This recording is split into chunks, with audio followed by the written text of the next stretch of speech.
ពេលម៉ែពោបតី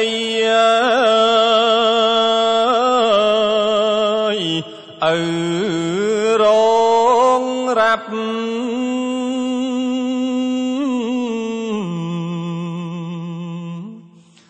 កិច្ចការយ៉ាងយ៉ាប់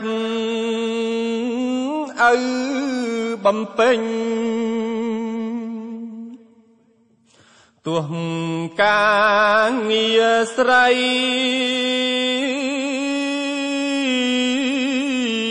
ឬម្ដេចមិញឪត្រូវបំពេញជំនួ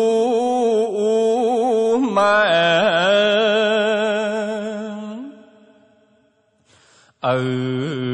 ធ្វើកិច្ចកា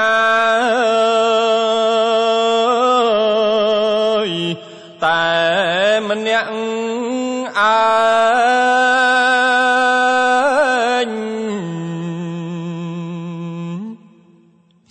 ក្រោមក្ដៅសូសាញឥតស្រាកលហា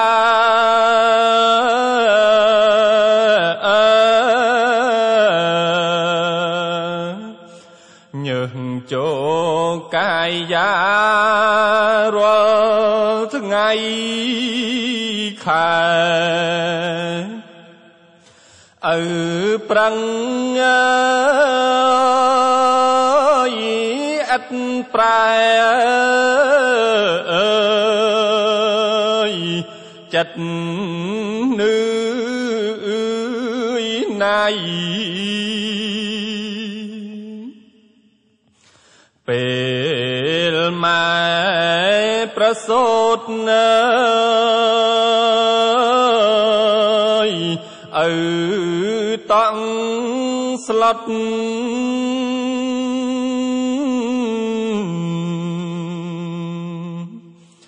ផិតភ័យស្រយត់ចិត្តខ្វល់ខ្វាយរត់រោគចាស់ទុំទោះចិត្តឆ្ងាយ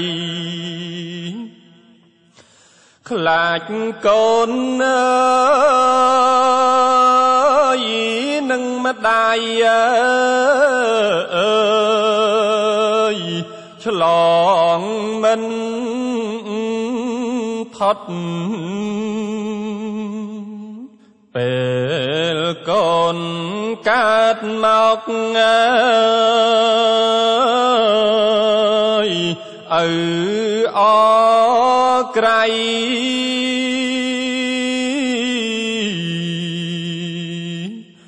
ទន្ទោហរតីចិត្តមុងមុតអមថាភ្នំកូ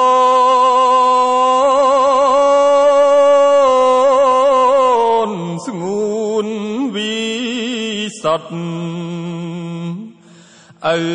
ដូចញ៉ាយបានមកកត់ពាក់លើក្បាលរួចឪត្រូវធ្វើកិច្ចការងារ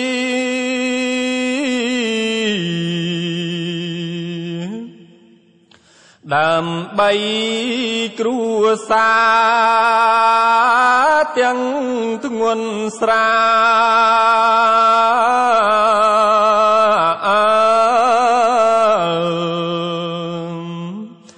ចិញ្ចឹមម៉ែកូនស្ងួនត្រកាលអាណាយជា បាល់អើយគឺរូបឪ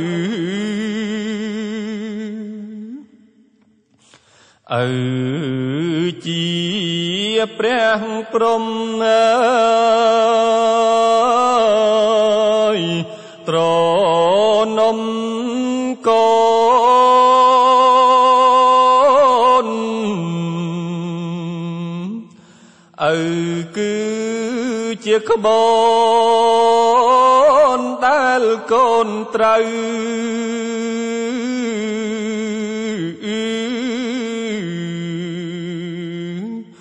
ជីងឆ្លងវាលទុកចចេញទៅកាន់ទីកូលដៅគឺសុខខាទោះត្រូវភ្លៀងផ្គរខ្ទកុំ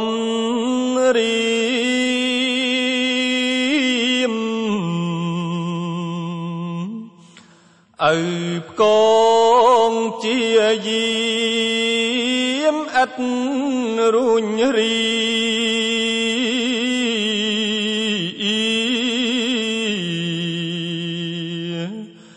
ជីកគោះក៏កាយផែនផោសទ្ធាធ្វើស្រែចំការដើម្បីកូនគៀមរិទ្ធរំដំ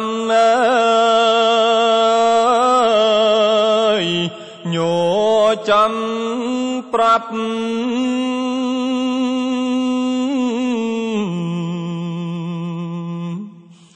ឪស្ទើសន្លប់ស្លាប់សង្សោ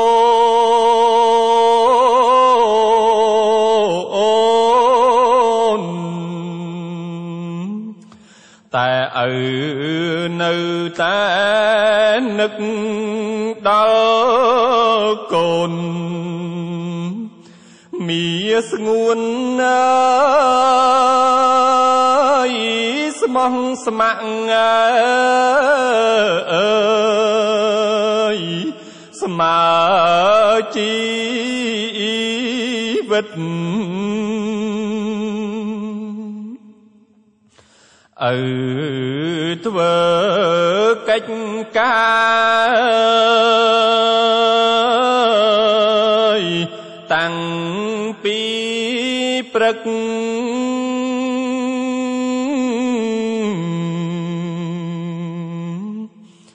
តែចិត្តរលឹកកូនពិតពិត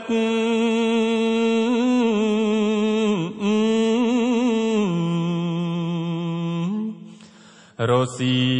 លជ្រៀលជ្រែរេសាយចិត្តកាយឪលហើយលហិតណាមកគេហា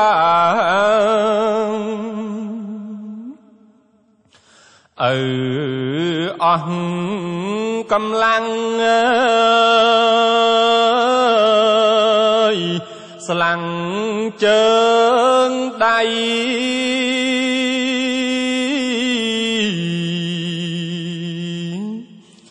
តែក្នុងហឫទ័យក្តីមេត្តា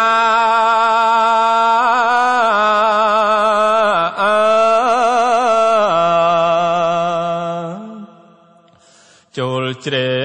កកប់ក្នុងលួងចិនដាត្រូវតែយាត្រាឲ្យដល់ផ្ទះទោះហេវទោះហត់អស់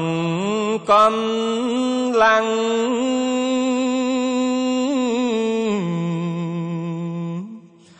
ចិត្តតាំង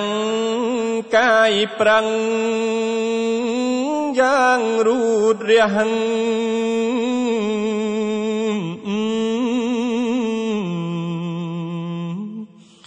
ដំណើរឆ្ពោះត្រង់ដំរងផ្ទះអន្តះសាយចង់ឃើញមុខកូន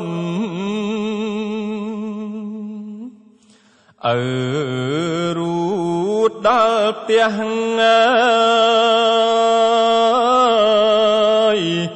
រិទ្ធរីករាយ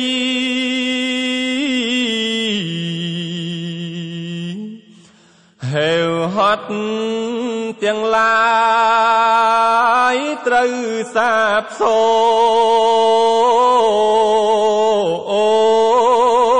ន្យ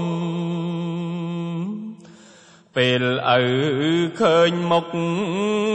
ម្ដាយនឹងកូនឪលែងស្រពូនឪត្រេកអរឪលែងឪសើច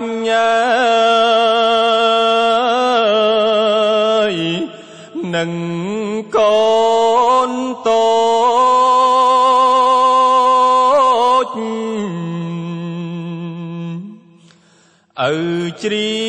ងឪហួចដោយអំណរ